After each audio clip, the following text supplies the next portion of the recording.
June na naman at magbabasaan na naman yung mga tao. Grabe, isang taon na si Boy Dila. Oo. Bilis, no? Teka lang.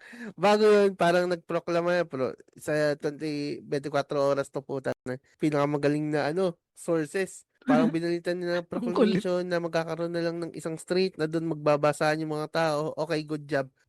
Nung pagdating na nung aming hinahanap si Boy Dila, dito na namin siya natagpuan. Puta sa Ganda ng preso. transition, no? Sa Ang preso. ganda. Oo. Hayop, ang Tanga bangay. yung tropa yan, oh. Tinanong ko ba't siya nakulong? Sinabi yung totoo. Hindi mo lang nagsinungaling. Nakulong po kasi ako dahil sa sa Hindi man lang ano na lang eh. Kausapin lasing niya po pa kasi dati. ko. no? Sa anti-bastos Anti-bastos law. law. Oo, ganun lang. Okay yan, oh. Kahit wag nang banggitin yung edad. Yung ano lang ako, Sinabi pinakamastos niya kasi kasi lasing. Yun na 70. lang. Pero Minor, pinalala mo Sinabi- eh. minor Binurden Too move. much niya. information na. Talagang Oo. ano eh. Yung isda, mahuhuli mo sa sariling bibig eh. Nakalabas pa pare. yung dila eh.